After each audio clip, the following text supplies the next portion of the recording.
Assalamualaikum, kembali lagi di channel Lentera Ilmu. Cara belajar mudah, menarik, dan siap jadi berprestasi. Segmen hari ini adalah Paham Ilmu. Sebelum menonton videonya, jangan lupa untuk klik tombol subscribe dan nyalakan notifikasinya ya. Selamat belajar! Halo Sobat Lentera Ilmu, Assalamualaikum warahmatullahi wabarakatuh. Berjumpa lagi dengan saya, Ari Damari, tentu ada di channel Lentera Ilmu. Sobat semuanya, pada segmen Paham Ilmu kali ini kita akan melanjutkan materi tentang uniknya belajar elastisitas dan hukum Hooke. Nah, ini bab kedua ya. Di bagian yang kedua juga, yaitu 2.2. Tentang apa? Tentang hukum Hooke. Sobat semuanya, apa saja yang bisa kita bahas pada bagian ini tentang hukum Hooke? Nah, kita lihat ya. Jadi di sini kita akan membahas tentang percobaan hukum Hooke. Jadi bagaimana percobaan hukum Hooke bisa kita pelajari ya.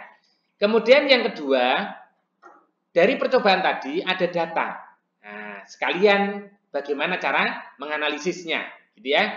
Bagian kedua nanti kita akan membahas tentang hukum atau rumus hukum Hooke yang diperoleh, tentunya dengan contoh soalnya ya.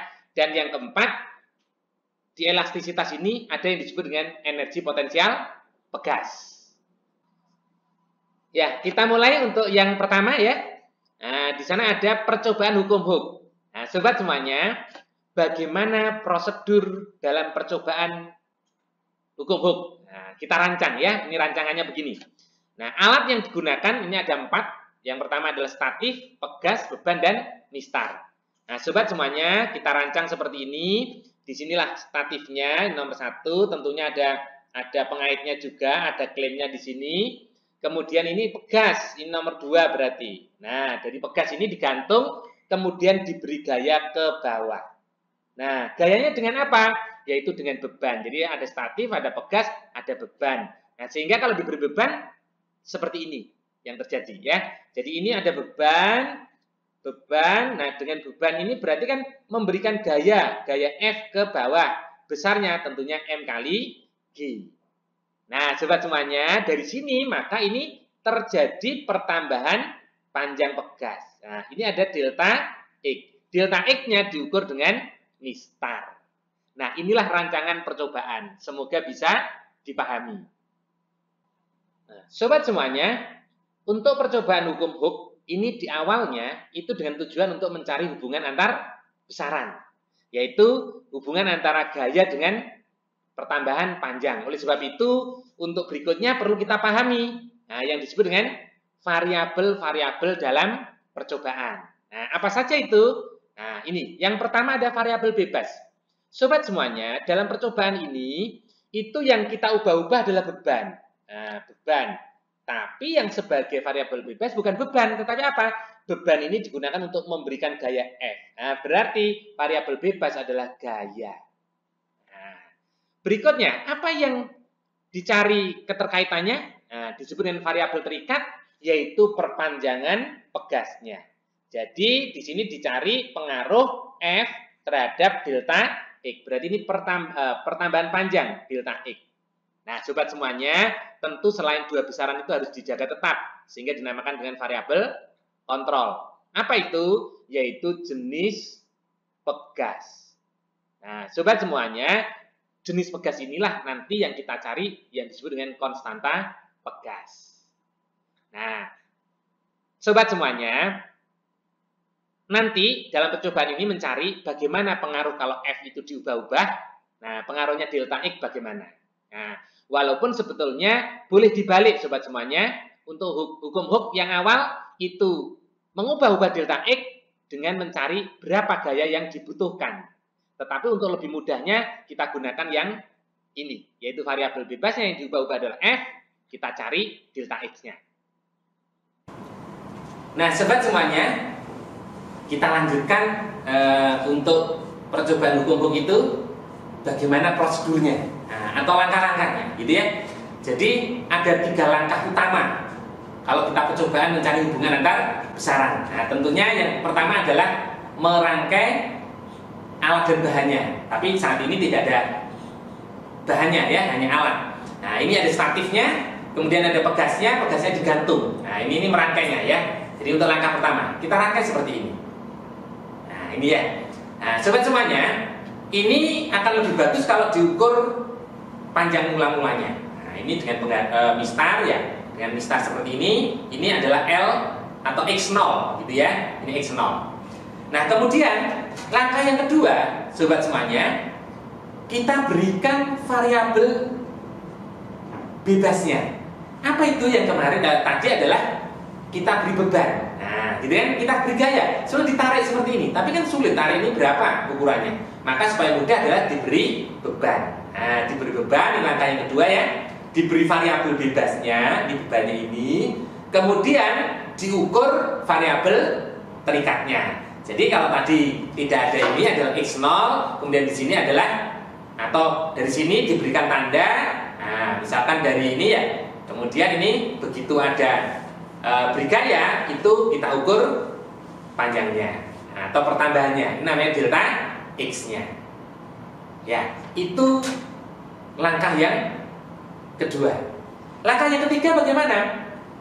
Sobat semuanya, setelah kita memberikan beban atau gaya F, kita mengukur delta E, maka langkah berikutnya adalah mengulangi kegiatan yang sama. Dengan cara apa? Variabel bebasnya diubah-ubah. Jadi langkah yang ketiga itu adalah mengubah-ubah variabel bebas, kemudian mengukur variabel terikatnya. Jadi tinggal menambahkan aja. Nah, silakan ditambahkan. Nah, data yang bagus adalah kurang lebih ada 5 data. Jadi dengan ditambahkan, diukur dengan mistar delta X-nya lagi, sehingga setiap ada F ada delta X. Nah, minimal ada 5 F yang berbeda, ada delta X 5 juga yang berbeda. Semoga bisa dipahami. Nah, sobat semuanya, supaya lebih paham, kita coba untuk mencermati contoh soalnya ya. Ini ada contoh soal tentang prosedur ya. Anita dan Faza mencatat langkah-langkah percobaan hukum Hooke yang telah dilakukan. Catatannya seperti ini. Nah, ya, 1, 2, 3, 4. Urutan langkah-langkah yang tepat adalah, nah, sobat semuanya, sebelum dibaca ingat dulu bahwa ada 3 langkah penting. Apa yang pertama? Merangkai. Yang kedua adalah memberikan variabel bebas dan mengukur variabel terikat. Yang ketiga, mengulang. Nah, tentu yang lainnya itu adalah tambahan, begitu ya. Nah, sobat semuanya, coba kita lihat. Nomor 2 itu mengulang-ulang, berarti itu terakhir gitu ya. Yang terakhir. Nah, kemudian apa itu? Maka kalau kita lihat 1, 2, 3, 4, maka untuk yang pertama akan lebih bagus kalau kita milih yang 4, yaitu menggantungkan pegas pada statif. Ini adalah merangkai dulu. Ini yang pertama ya. Nah, atau saya beri nama A aja ya, urutan A. Kemudian setelah itu apa? Setelah itu adalah memberikan gaya. Nah, berarti yang B yang ini. Nah, baru mengukur pertambahan panjang. Ini C. Nah, setelah itu terakhirnya adalah mengulang-ulang. Nah, berarti apa urutannya? 4, 3, 4, 3, kemudian 1, 2. Berarti jawabnya adalah E. Nah, sobat semuanya, setelah kita memahami percobaannya, nah, kita lanjutkan untuk melihat data dan menganalisisnya. Nah, ini bagian yang kedua ya. Nah, sobat semuanya, di bagian ini, kalau kita sudah punya data, ini sebagai contoh saja ya. Contoh data percobaan, ingat tadi ada data yang diubah-ubah adalah gaya tarik atau F dengan memberi beban. Maka inilah yang disebut dengan variabel bebas ya. Kemudian dari variabel bebas tadi akan diperoleh pertambahan panjang delta X dalam senti ya. Ini variabel terikat. Nah, ini contoh data yang diperoleh. Nah, bagaimana hubungan antar besarannya? Nah, hukum Hooke itu mencari hubungan antar besaran. Maka tidak boleh hanya mengatakan F-nya diperbesar, delta X-nya akan besar. Bukan, tapi harus dianalisis. Biasanya menggunakan analisis grafik. Nah, ini ada analisis grafik. Nah, bagaimana analisis grafiknya? Kita buat aja grafik. Ada sumbu X, sumbu Y. Sobat semuanya, jangan lupa untuk sumbu X itu adalah variabel bebas, berarti F. Sedangkan untuk variabel terikat ada di atas. Ini variabel terikat untuk vertikalnya, yaitu delta X. Nah, itu. Nah, langkah berikutnya apa sobat semuanya? Nah, dari data-data ini kita coba untuk plot titik-titiknya. Nah, ini. Jadi langkah berikutnya adalah plot titik-titik dari data yang ada. Nah, berarti ini kita plot. Di mana ini? 1,2. Nah, sobat semuanya 1,2. Berarti sekitar sini. Kemudian semuanya di plot itu, maka akan diperoleh data seperti ini. Nah, ada titik-titiknya, ada 5 titik. Nah, sobat semuanya, langkah berikutnya dari data itu adalah kita harus menggambar kurvanya. Nah, kurvanya harus digambar. Bagaimana caranya? Sobat semuanya, dalam menggambar kurva ini tidak boleh dua hal ya, dihindari ya, yaitu apa? Tidak boleh lugu dan tidak boleh lucu. Nah, sering itu saya sebutkan kalau ada percobaan ini ya, dalam menganalisis data hubungan antar besaran. Nah, yang lucu itu gimana? Gini sobat semuanya. Yang lugu ya, yang lugu dulu itu ini langsung disambung-sambungkan begini, seret, seret, seret. Nah, berarti hubungannya apa itu? Kan sulit. Nah, inilah yang untuk dihindari. Kenapa dihindari? Karena lugu. Nah, sobat semuanya, sebaiknya tidak seperti ini. Nah, berikutnya tidak boleh lucu. Nah, lucunya gimana? Nah, ada juga yang menganalisisnya begini. Nah, sobat semuanya, dengan data yang ada, itu siswa sudah tidak melihat, tetapi langsung menggambar grafik. Ada sumbu X, memang benar sumbu X-nya F, ya, ini Newton. Terus yang sumbu Y-nya atau vertikal ini langsung delta X, benar cm. Tetapi tidak melihat data yang diperoleh, dia langsung hubungannya adalah lurus. Karena sudah tahu, sudah belajar bahwa hubungannya akan linear. Nah, ini dinamakan lucu. Nah, sobat semuanya, kalau kita menganalisis suatu percobaan tidak boleh. Ini dilarang seperti ini. Ya. Nah, yang benar bagaimana? Sobat semuanya, kurva yang benar itu adalah dicari kecenderungannya. Kurvanya itu cenderung apa? Nah, cenderungnya itu diarahkan pada cenderung linear. Maka akan lebih bagus kalau di sini kita lihat cenderung naik, ya, naik dan itu akan hampir konstan ya, maka kita gambarkan seperti ini. Nah, ini namanya kurva kecenderungan. Nah, ini yang benar. Nah, sobat semuanya, setelah kita sudah menggambar, maka kita lanjutkan analisisnya. Bagaimana pelanjutannya? Nah, ini. Hasil analisisnya begini. Ini ada grafik dia seperti ini. Ini disebut dengan kurva cenderung linear naik. Nah, sobat semuanya, kalau linear turun, maka harus dilakukan perubahan-perubahan variabel sehingga menjadi linear naik. Nah, kenapa begitu? Karena kalau linear naik itu punya arti berbanding lurus atau sebanding. Jadi dari sini, karena sudah linear naik, maka kesebandingannya adalah delta X sebanding dengan F. Inilah hasil analisisnya. Tapi seperti yang saya sampaikan tadi, ini juga sebaiknya diubah atau dibalik menjadi atau F sebanding dengan delta E. Jadi kesebandingannya adalah perubahan panjang itu sebanding dengan gaya atau gaya tarik sebanding dengan perubahan panjangnya.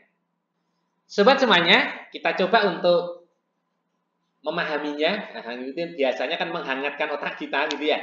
Itu untuk contoh soalnya. Nah, sobat semuanya pernah ada contoh soal seperti ini. Nah, ini kalau kita lihat ada datanya, ada stimulusnya itu, kemudian kita perlu menyimpulkan. Nah, ini mirip sekali dengan soal level penalaran. Tapi di sini saya berikan konseptual. Nah, sobat semuanya, apakah ini termasuk soal penalaran? Kita lihat ya. Pada percobaan pegas, beban yang masanya berbeda-beda digantung pada ujung pegas, kemudian diukur pertambahan panjang pegas. Data hasil percobaan tampak sebagai berikut. Nah, ini ada datanya ya. Nah, dari tabel dapat disimpulkan, ada simpulan sobat semuanya. Sebetulnya soal seperti ini sudah masuk penalaran, tetapi ternyata soal ini sudah sering kita bahas.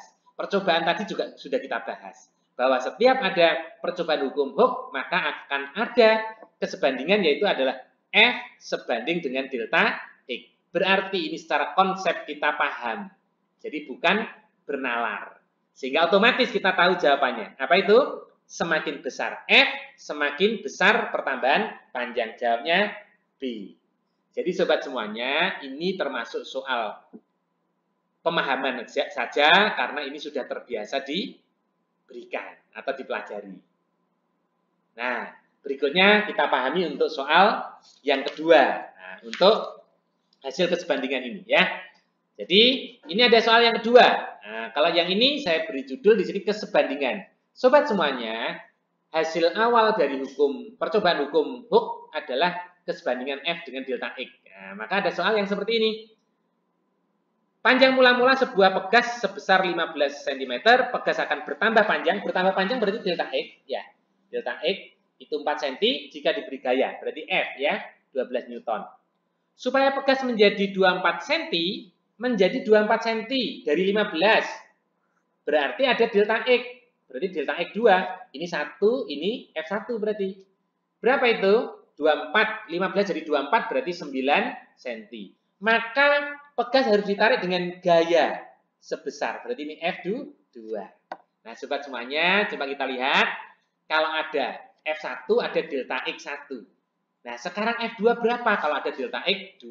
Maka gunakan kesebandingan F sebanding delta X. Maka bisa kita tuliskan F2 per F1 sama dengan delta X 2 per delta X1. Nah, F2-nya berarti sama dengan, nah, delta X2 9 dibagi 4, ini F-nya langsung ke sini kali 12. Nah, 12 Newton ya. Ini coret jadi 3, berarti 3 kali 9, 27 Newton. Nah, ternyata cukup mudah.